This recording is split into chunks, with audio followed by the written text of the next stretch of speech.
¿Qué tal? ¿Cómo les va? Bienvenidos. Nueva emisión de Pasos Perdidos, que usted ya sabe a esta altura tiene por objeto, entre otras cosas, de que los legisladores se puedan encontrar con sus proyectos, que puedan contarnos qué están haciendo e indagar acerca de la necesidad del trabajo del legislador con lo que la sociedad está esperando. Algunos de esos proyectos se pierden, es decir, no llegan a recinto, no ven la luz, y otros tantos sí. Por eso es importante conocer en qué están trabajando los legisladores.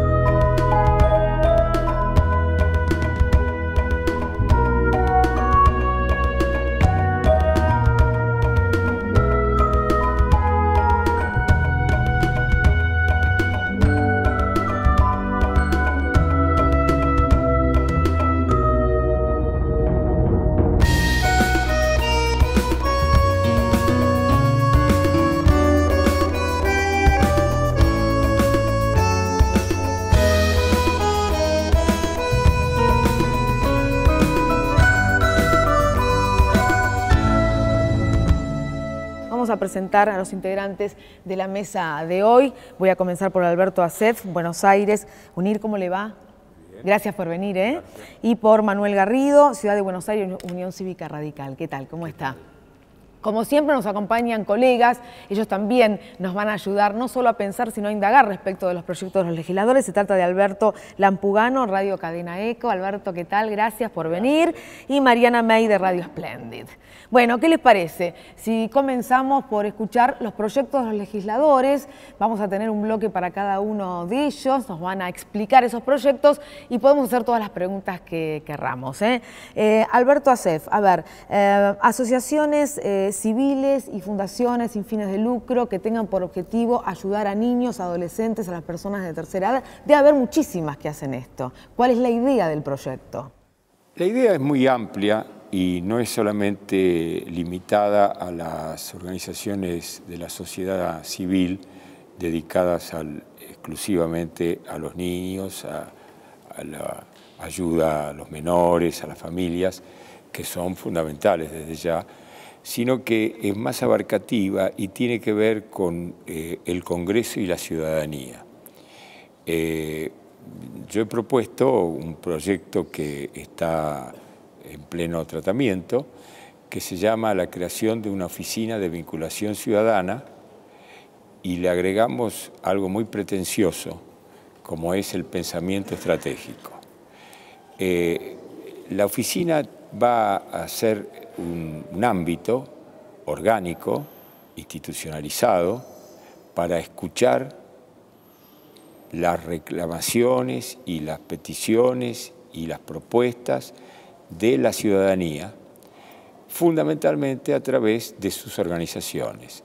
No quiere decir que esté vedado que un individuo personalmente haga una petición o una propuesta, pero lo más natural y lógico es que las organizaciones civiles, llamadas comúnmente ONG, tengan la oportunidad, no porque conocen a un diputado, porque se atreven a mandar una nota, sino tienen una oficina donde metódicamente van a ser escuchadas y donde va a haber respuestas y donde va a haber análisis y donde va a haber mesa compartida entre los que pertenecen a la oficina, que naturalmente van a ser legisladores y sus asistentes, y los asistentes estables del Congreso, porque acá también tenemos que tener presente que hay un elenco, una plantilla de asesores y funcionarios del Congreso a los que hay que sacarle más frutos, es decir, más resultados.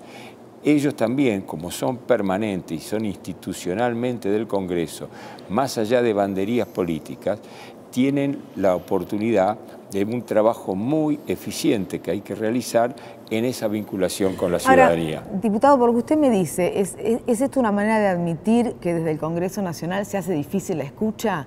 Porque si hay que crear un lugar para escuchar es porque el contacto directo entre esa construcción de ciudadanía de la que usted habla, que es tan importante, fundamental a la hora de la democracia, no logramos que los legisladores puedan tener ese contacto directo. Pero no hay duda alguna que hay dificultades de todo tipo, hay inhibición de parte de muchos sectores que piensan que acercarse al Congreso es vano, es inútil, que una nota más va a ser eso, se va a amontonar ahí.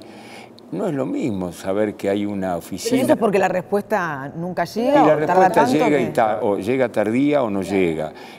O se pierde dentro de lo que es el montón de propuestas o que no están bien explicitadas, porque además para hacer una nota hay que muchas veces tener la capacidad de síntesis para decirlo medular, y a lo mejor diciéndolo claramente puede ser que se abra la puerta. Por ahí es más ambigua la cuestión y es más, digamos, dilatada la respuesta. Pero fundamentalmente lo que quiero decir que ese ámbito de vinculación ciudadana del Congreso con la ciudadanía va a ser todo un método de trabajo. Entonces le vamos a unir a la tarea legislativa propiamente, a la tarea de control que tiene el Congreso. Son dos tareas. Una tarea tercera que está implícita pero que no está desarrollada, que es la tarea de vinculación permanente, continua, no aislada, no circunstancial, no momentánea, no porque se da la necesidad en el momento, sino hay una tarea continua. Y fíjate que en ese mismo sentido yo he presentado un proyecto que a lo mejor puede ser polémico, pero que no lo es tanto si lo analizamos un poquito. Que se hagan todas las protestas frente al Congreso. Enhorabuena y bienvenido que sea ante el Congreso, porque quiere decir que el Congreso es el epicentro de un poder que la gente lo reconoce, y por eso la hace acá la protesta. Perfecto. Ahora, la protesta callejera, vocinglera, en la calle, cortando el tránsito, afecta a terceros y modifica horarios, traslado de las personas. Ahí entramos en otra polémica, y usted lo sabe. Por eso que la Plaza del Congreso sea el ámbito para las protestas, pero con una particularidad.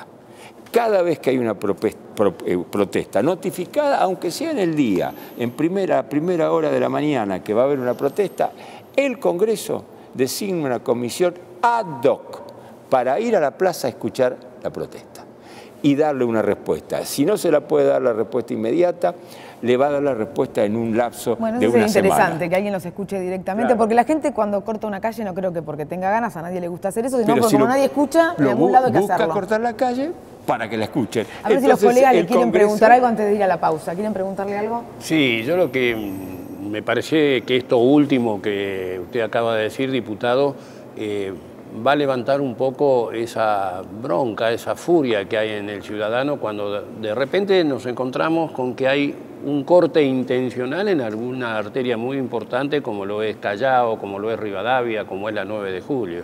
Y creo que es muy bueno esto de este proyecto de declarar la Plaza de los Dos Congresos, digámoslo así, para las manifestaciones, las protestas, y mucho mejor todavía que exista una comisión que salga a escuchar los reclamos, en este caso de los trabajadores o de las clases sociales, ¿no? Como se dice vulgarmente, estamos matando un pájaro, dos pájaros de un tiro. El pájaro de la protesta que interrumpe... Claro, el tema hay que ver si están todos de acuerdo, ¿vio? Porque hay otros que preferirán mejor que no sea todo acá y que vayan a protestar a otro lado, porque el reclamo lo debe tener otro. Si vienen todos acá, Rosario, hay muchos que no van a estar de acuerdo. El acuerdo unánime no lo voy a lograr yo, seguro, ni nadie. Yo lo único que hago es trabajar y proponer alguna idea. Porque en algunos paros, en algunos paros está la mala intención de perjudicar al ciudadano para que el ciudadano se rebele contra los gobiernos de turno. Esto también hay que tenerlo en cuenta. No estoy de acuerdo en que haya una mala intención de la gente en provocar la bronca de otros, sino que la verdad, la bronca sale de la no atención. Esto que en definitiva está haciendo. Si la gente tiene atención a lo que está reclamando, seguramente ni siquiera tiene ganas de ir a la calle. Porque a nadie le gusta estar bajo el sol, 36 grados o 4 grados bajo cero, protestando. Con lluvia, ¿no es cierto? O con viento. A nadie le gusta. Rosario ha interpretado bien lo que se estoy diciendo. Bueno, vamos a tener tiempo para seguir preguntándole al diputado sobre su proyecto, y enseguida, en el segundo bloque, Manuel Garrido nos va a hablar del suyo y vamos a tener un tercer espacio para hablar de los dos y de todas las preguntas que quieran hacer. Tengo que hacer la primera pausa. Esto es Pasos Perdidos. Ya volvemos.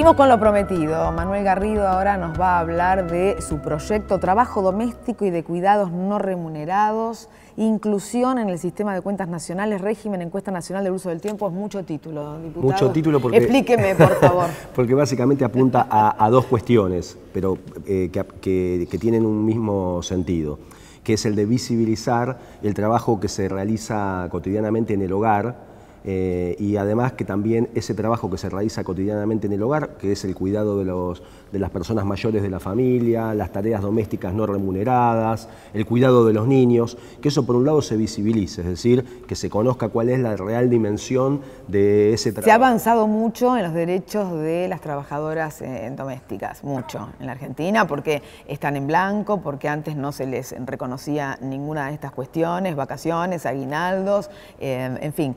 Usted lo que está hablando además de aquellos que se dedican a cuidar a chicos o ancianos. En el ámbito de la familia, o sea, todo el trabajo que se realiza cotidianamente en el hogar, el cocinar, el cuidar a los ancianos, a los niños, y eso es una tarea que se realiza habitualmente de manera no remunerada y no se mide para determinar cuál es la productividad de la economía y tampoco se toma en cuenta para las políticas públicas. Y si bien, como bien vos mencionás, nosotros hemos dictado una ley reconociendo derechos y se ha avanzado muchísimo en materia de igualdad de géneros, en materia de reconocimiento formal y en materia de legislación laboral formal, muchas veces esos avances en la legislación formal no son acompañados de un reconocimiento en lo que es el trabajo informal, porque muchas veces, hoy en día la mujer trabaja mucho más de lo que trabajaba hace décadas y sin embargo también sigue cargando en casi igual medida con el trabajo del que estamos hablando, con el trabajo de cuidado no remunerado. Ari, ¿cómo se mide ese trabajo no remunerado? Porque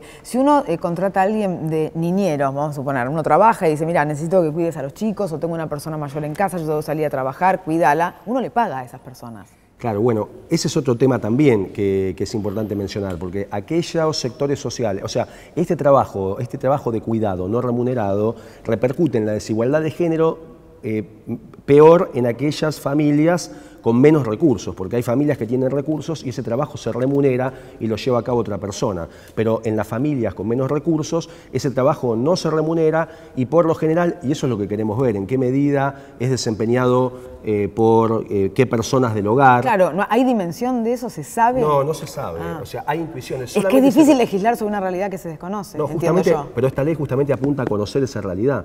O sea, lo que yo estoy proponiendo en este proyecto es que se realice una encuesta nacional del trabajo de cuidado para que una vez que se realiza esa encuesta tengamos más herramientas para saber cuántas son las personas que en los hogares trabajan, qué diferencia hay en este trabajo de cuidado según los distintos niveles sociales, cuánto tiempo se dedica a ese trabajo no remunerado, un montón de cuestiones que hoy en algunos lugares del país, concretamente en la capital federal, en el año 2013 se realizó una encuesta de estas características, pero ¿qué pasa? La capital federal es aquella jurisdicción del país en la cual hay familias con mayor poder adquisitivo, hay menos desigualdad social. Entonces, lo que busca este proyecto es que tengamos una visión, que el INDEC o el organismo del Estado que tenga la competencia para hacerlo, realice esta encuesta nacional de economía de cuidado para determinar esto. Esto es muy importante porque es la base de políticas públicas que apunten a incrementar esta igualdad, a neutralizar las desigualdades que generalmente se traducen, por ejemplo, en temas de licencias. Es decir, subsiste por una cuestión cultural que este trabajo sigue estando a cargo de las mujeres del hogar. También permitiría tener una visión más correcta de algo que habitualmente se utiliza de manera un poco superficial en los debates, cuando se dice, por ejemplo, se habla de aquellos que no trabajan ni estudian y se identifica aquel que no trabaja ni estudia con un menor que está involucrado en el consumo de drogas, y la verdad es que esto no es así. Encuestas informales que se han llevado a cabo muestran que la mayoría de los que no trabajan ni estudian, algo así como un 75%, son mujeres jóvenes que no trabajan ni estudian porque tienen que dejar su trabajo formal para hacerse cargo de los niños, para cuidar a los niños del hogar o a las personas mayores. Entonces, esta cuestión no es una cuestión menor, inclusive aquellas políticas que han tendido a incluir y a incorporar a las actividades educativas, a los menores, estas políticas de alguna manera también hacen recaer la responsabilidad en la mujer del hogar por el control o por cumplir con determinadas condiciones para acceder a determinados subsidios. Y bueno, esto es algo que debe analizarse, debe estudiarse, y por eso nuestra propuesta de que se incluya en una encuesta nacional. Diputado, usted habla de productividad y de una gran encuesta nacional. ¿Cómo se estaría contemplada esa productividad en una encuesta para, digamos, que esta gente perciba un salario, ¿no?, de alguna manera?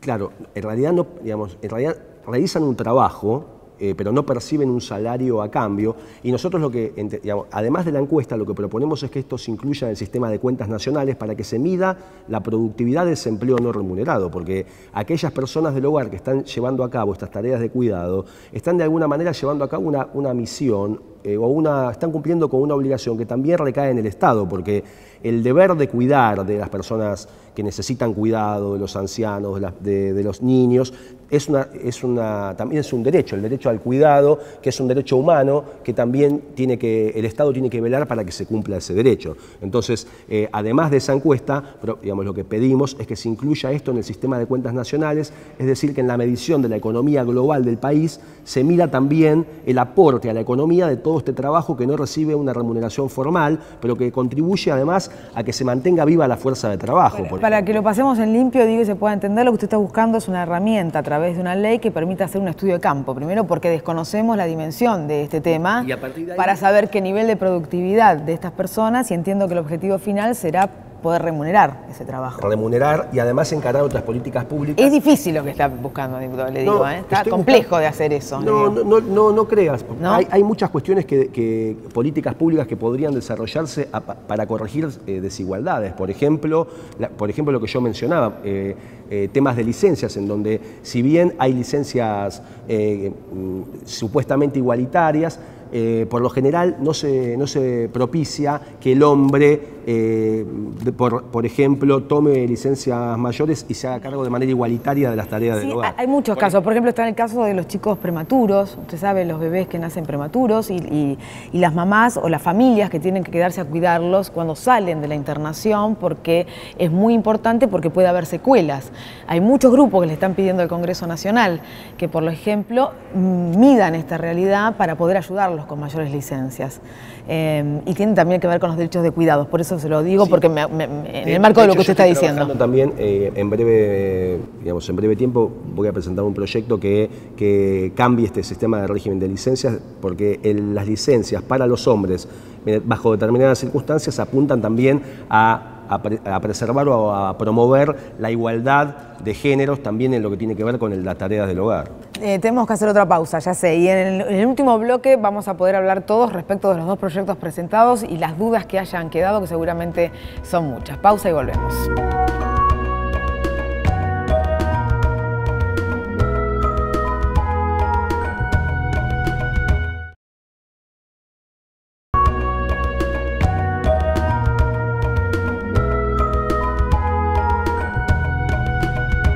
Como suele ocurrir, durante la pausa aparecen muchas preguntas, algunas dudas, vamos a intentar plasmarlas en este último bloque, así que invito a los colegas a que puedan trasladarles a los legisladores las dudas que hayan quedado. Queríamos en particular al diputado Garrido, en qué estado parlamentario se encuentra y además saber a qué comisiones le interesaría girar este proyecto. Mira, este es un proyecto que está en la Comisión de Legislación del Trabajo. Es un proyecto que presenté hace algunos meses, por lo tanto tiene estado parlamentario y espero que en el periodo que se abre a partir del 1 de marzo del año que viene sea objeto de debate y se discuta. ¿Hay alguna, si bien no hay una encuesta como usted decía, pero hay algún dato, sabe más o menos a cuánta gente esto podría llegar digamos, a un valor estimativo? Y no, porque están buscando... Pasan todos los hogares. A ver, en la ciudad de Buenos Aires se hizo una encuesta y se determinaron algunos aspectos del tiempo y de la responsabilidad, pero también varía, por un lado, según el tipo de hogares, y también varía según cada lugar del país. Así que la idea es tener una visión más detallada sobre cuál es el volumen de esta situación. También, como decía, hay otras encuestas no realizadas por el Estado, por eso nosotros buscamos que sea el organismo que realmente sepa hacer esto, con el asesoramiento de expertos en estas cuestiones, porque las encuestas que se han llevado a cabo de tipo informal muestran, por ejemplo, esto, que en los hogares el 75% de las personas que no estudian ni trabajan son mujeres que en realidad están haciendo un trabajo. Entonces esto es muy importante porque no se visibiliza, ni se cuenta, ni se toma en cuenta. Diputado Acef, yo me quedé con una cosita que quisiera poder aclararlo, porque usted habló especialmente de las manifestaciones, que sea la Plaza de los Dos Congresos como el lugar de reunión donde la gente pueda venir a expresar sus problemas, y dijo, sería bueno que se cree una comisión ad hoc para atender y escuchar. Yo pregunto, ¿hace falta crear la comisión ad hoc? ¿No pueden ir ya sin una ley que diga eso? ¿Un representante de cada fuerza ir a atender y escuchar? Sí, por supuesto que puede ser. Yo, de hecho, Rosario, cuando en algunas ocasiones me he enterado o me interioricé circunstancialmente de una protesta sobre algún tema que estaba vinculado con asuntos que yo llevo adelante, el tema, por ejemplo, el régimen previsional excepcional para los combatientes de Malvinas, el tema de los padres impedidos de contacto, el tema de los accidentes de tránsito considerados por la ley, la legislación penal como culposos, que en algunos casos son notable y notoriamente dolosos, porque si yo salgo embriagado y voy a velocidad o voy a contramano, no puedo suponer que no va a ocurrir algo. Por lo tanto, no puede haber mera culpa, hay dolo, por lo menos preterintencional. Entonces, en esos casos yo bajé a la calle y hablé ahí, y los escuché, les pedí que se constituyera una comisión que ese mismo día o al día siguiente los iba a recibir. Pero no puede ser por una cuestión espontánea mía o circunstancial o porque pasaba a esa hora de la manifestación. Tiene que haber un método, todo, mire, Miguel Unamuno, el español, el lúcido español, decía, método es camino. Si nosotros queremos encaminar, tenemos que usar el método, para todo. El método para escuchar a la gente, para ordenar el espacio público, para evitar las complicaciones a terceros y para que la protesta, que es absolutamente legítima y siempre tendremos que aceptarla que exista, tenga una canalización y no solamente se agote la protesta en sí mismo, tenemos que buscar un método. Ahora, está bien, método para la escucha, pero después hay método para la respuesta, claro, para darle una respuesta, una solución. Los 7 días que tiene que haber una respuesta, o la elaboración de un proyecto o de modificación de una ley, porque no todos a lo mejor son leyes nuevas, basta con hacer alguna modificación, en algunos casos basta con sugerir al Ejecutivo una modificación reglamentaria. Es decir, hay muchas cosas que se pueden resolver cuando hay buena voluntad, organización y método de trabajo. ¿Alguna consulta? Sí, al diputado Acef. Escuchando este proyecto con las entidades, las ONG sin fines de lucro, leyendo el proyecto veo que deben ser coordinadas y administradas por el Gobierno Nacional y que también el Gobierno debe aportar algunos recursos a estas entidades sin fines de lucro. ¿Cómo se puede manejar eso o articular en forma que no entre en la demora administrativa que a veces estamos acostumbrados a ver? Bueno, hace 6 meses o aproximadamente se reconoció por la Inspección General de Justicia como persona jurídica a una entidad de tercer grado que es la Confederación Nacional de las Organizaciones libres de la sociedad o de la sociedad civil, que son las que están nucleadas en esa confederación, 7.000. Pero según las estadísticas o encuestas informales, hay más de 100.000 en la Argentina. Por lo menos estas 7.000 que tienen un reconocimiento y que tienen fines plausibles de bien público, tienen que organizarse por áreas, de modo tal de que pueda coordinarse la labor entre ellas, porque otra de las cosas que precisamente en orden a esto de buscar métodos, coordinar, organizar mejor la sociedad y toda la tarea pública y privada. Porque la Argentina tiene una característica que hace muchos años yo lo decía, más que subdesarrollada, es suborganizada. La Argentina es un país que tiene una proverbial tendencia a la desorganización y a la descoordinación. No somos capaces a lo mejor de hacer una cola para sacar una entrada ordenadamente. Están haciendo la cola y dicen que se agotó las entradas. Es decir, eso es una de las pruebas gráficas de que nosotros no podemos ordenar algunas cosas elementales. Bueno, pero volviendo al tema, la coordinación entre las mismas ONG es un objetivo que el Estado tiene que promover. La política pública muchas veces no es meterse y decir yo me hago cargo de la ONG, sino yo ayudo a que esa función que realiza la ONG o que se propone realizar, la realice más eficientemente. Me transformo en un árbitro coordinador.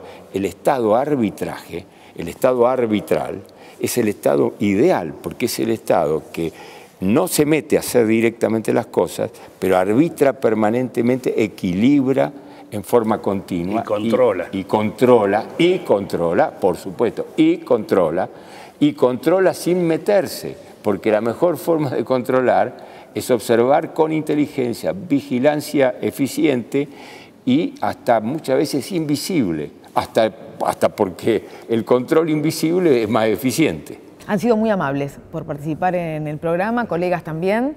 Seguramente vamos a repetir estas mesas con los mismos protagonistas porque ustedes van elaborando también otros proyectos y la idea es mostrar que los legisladores trabajan, ¿vio? Porque está esta imagen de que no hacen nada, que vienen 2 veces al año, levantan la mano y se acabó la historia, y aquí hay un trabajo que se hace en este poder tan importante que es el legislativo, donde están representadas todas las fuerzas políticas. Así que muchísimas gracias. Gracias. Muy amables. Nos despedimos nosotros de estos pasos perdidos. Hasta los próximos.